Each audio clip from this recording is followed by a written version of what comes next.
Happy Sunday. This is Jensen with Soft Edges here with your week ahead reading for the week of December 1st to the 7th. How are we in December? I can't believe it. But here we are. We have the full moon in Gemini happening this week and a couple interactions between Mercury and some of the other planets. Mercury is finally direct. Saturn is finally direct. I hope you're feeling some relief. I know that I am. Let's get right into the cards this week. We're using the Northern Animal Tarot. Fucking love this deck.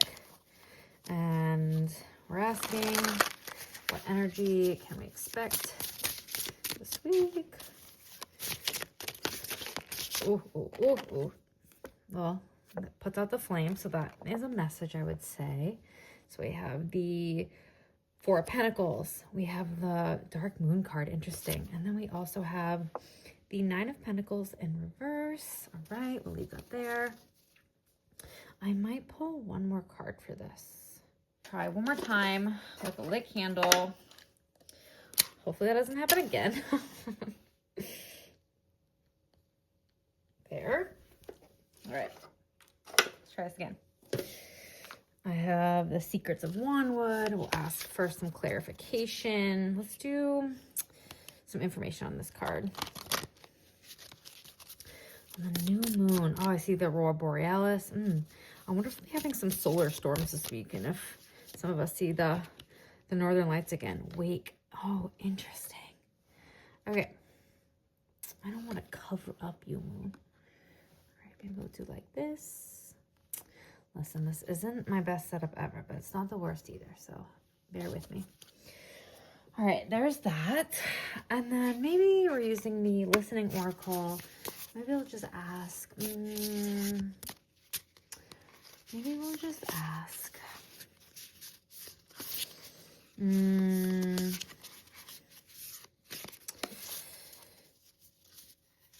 Yeah, any other guidance. I'm not very creative today. I just recorded a video for a November wrap up, so keep your eyes out for that. That should be out the next day or two, just talking about books I read, decks I used, new decks that came into my collection in the month of November, and just some general energy stuff. Really fun. Hope you enjoy that. Also, keep your eyes out for the Gemini full moon reading, which will be out probably on Tuesday. This is Sunday the 30th, so maybe the 2nd. Let's see. Anxiety and feeling. Okay. Put that there. Maybe one more. Behind anger is fear. Okay. Is that how it's going to be this week, angels? Huh? Maybe we'll just do like these. Okay. Let's get into it. We start off our week with the Four of Pentacles, and this can be an energy of both abundance and or also some like stingy behavior. Look at the way this squirrel is doing just that, squirreling, holding tightly to his material resources. You know, I'm gonna be honest, this doesn't feel bad for the beginning of the week. This actually makes me think of maybe the ways in which you're being mindful of how and where you're spending your money, especially as we enter this holiday season where there are so many products and ads and so much vying for our attention and our dollar.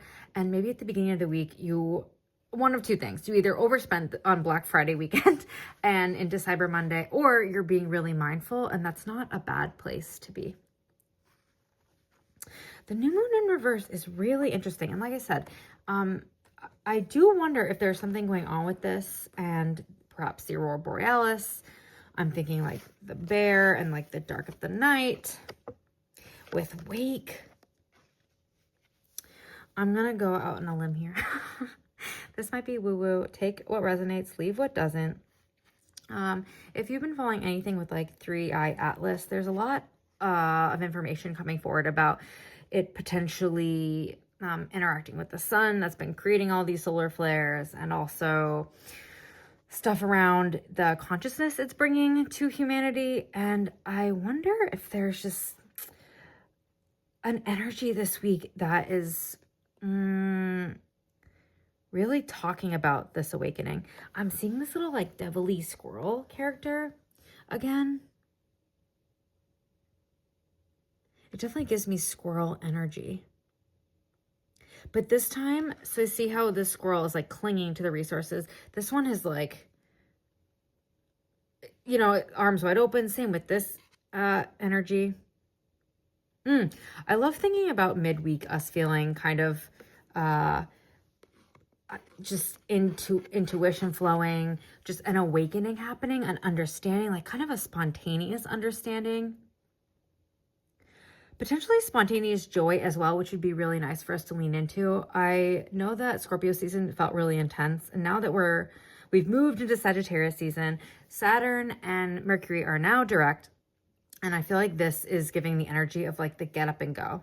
Like we've been reviewing for a while, and now here comes this energy of, all right, we've awakened from the slumber, especially with the bear, and bears like hibernate. We've awakened, we've come from the slumber, and how will we move forward? There is an energy here later in the week that talks about, like we want to move forward, but we're not really sure that we have the resources to be able to do that. The reason why I say that is because in the upright, this card is so abundant, and it's the Nine of Pentacles. It's so abundant. It feels like it has all of the resources, all of the support in order to like have an abundant life. So like the Seven of Pentacles is like the patience it takes for us to bring something to fruition. Like the seeds have been planted and we're waiting for something to come. Eight of Pentacles is the mastery, or where things start to come together in a craft or something that you put your time, energy, and effort towards. The Nine of Pentacles is like, not only has this thing like worked out for you and you've mastered your craft and you're rocking it, it also can talk about like it's also making you money, or you're feeling really fulfilled in it. Again, we have to read this in the reverse because that's how it came out. So maybe we're not really sure. Especially now I'm being drawn to like the anxiety and the feeling card is like we are feeling the get up and go of this like wake energy.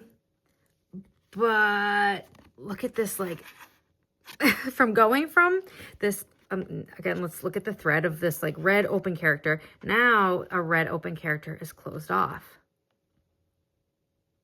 So how might just our energy shift and we be feeling like midweek, like, yes, I have the energy, I'm feeling super inspired.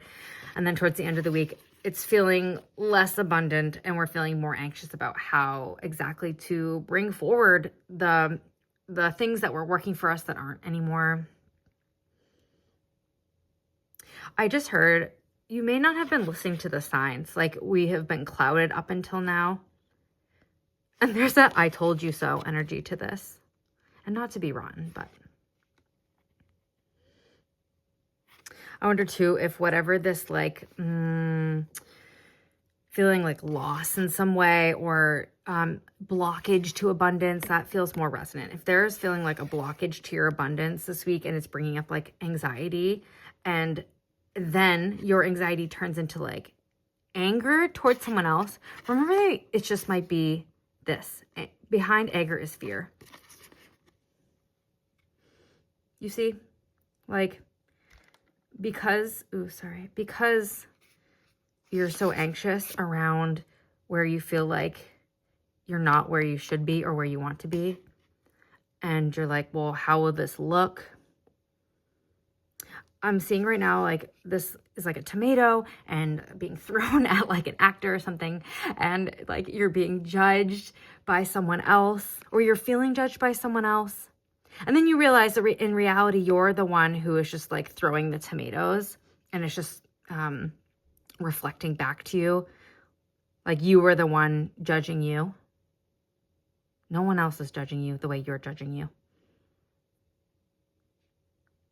Seems awfully harsh. I'm also looking at too, I'm noticing that 16 is the Tower card. So this, or relates to the Tower card. Not that this is the Tower, but yeah, this could be some challenging energy to work through later in the week. We need a little bit of something to Like, how do we,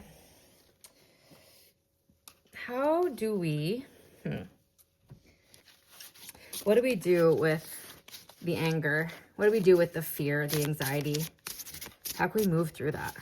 I honestly just heard like through feeling it. Through feeling it, what else? Duh.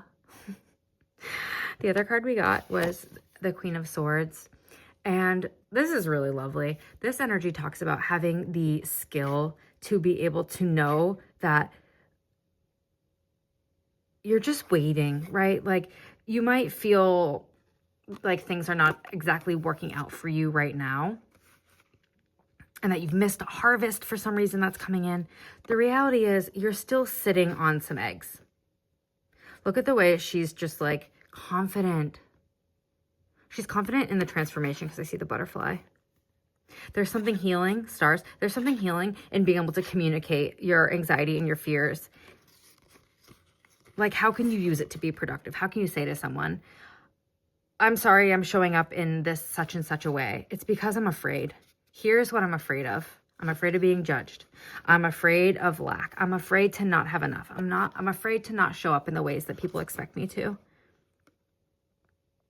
Yeah, the Queen of Swords is so concise and well-spoken, and she's really like,